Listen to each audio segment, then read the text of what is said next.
Je m'appelle Jessica, j'ai 17 ans depuis le mois de février et je suis en première L. Je suis plutôt intéressée par les langues et ça c'est assez un rapport du coup avec mon parcours. Je suis née au Portugal, à Lisbonne, ou juste à côté de Lisbonne, et je suis venue en France quand j'avais 6 ans. Et mon papa il habitait déjà à Paris, il est allé à Marseille au début parce qu'ils sont séparés depuis que je suis toute petite. J'ai commencé l'école ici. Pour parler, c'était un peu la cata. Je savais pas dire grand-chose en CP. J'ai habité à Marseille, à Nice, puis dans le nord, vraiment dans le nord, dans la campagne. Ça, c'est un avion.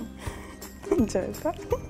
J'ai dû très vite m'habituer au changement et du coup, je changeais très souvent d'amis. J'ai toujours été, disons, apte à vraiment me lier avec les autres. Quand j'étais au collège, j'ai pris une grande décision. Le collège, ça s'appelait le collège Saint-Exupéry, où j'ai rencontré les meilleurs profs du monde qui m'ont conseillé en fait d'aller en internat. Ça faisait encore un grand changement au final dans ma vie. Et puis cette fois-ci, c'était différent parce que pour le coup, je devais habiter avec des personnes que je connaissais pas.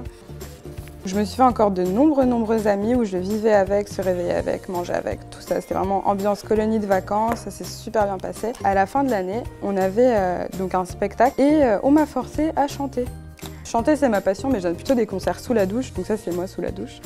Et donc, oui, donc le spectacle de fin d'année, il y avait une énorme scène et je vois tous ces projecteurs, toutes ces lumières sur moi avec un micro qui m'attend au milieu de la scène et c'était l'une des choses les plus terrifiantes de ma vie. Tout votre corps fait boum boum et vous avez l'impression que vous allez exploser. On a vraiment l'impression d'être seul face à toutes ces personnes qui vous regardent et qui attendent que vous chantiez et je me mets à chanter. Les premières notes, elles étaient horribles, mais ensuite, on a tous mes amis en fait qui ont commencé à applaudir et genre à crier mon nom et c'était hystérie. Je me sentais vraiment mieux et puis là, j'ai eu un sentiment en fait qui m'a prise en fait d'un coup. Je me sentais tellement bien et puis je délivrais vraiment cette musique. Donc c'était vraiment génial pour moi. C'est là que je me suis rendu compte que si tout le monde pouvait un peu oublier ses peurs et en tout cas vivre le moment et quand on est vraiment soutenu par des personnes comme ça, eh bien on arrive à des choses formidables. Et je pense que c'est le conseil un peu pour tous les étudiants en fait. De pas stresser autant et de pas se dire qu'on va rater en fait. Parce que même si on rate, au final on pourra toujours se rattraper. Mon conseil à vous tous, c'est oui, entourez-vous des bonnes personnes et ayez confiance en vous. Une fois que vous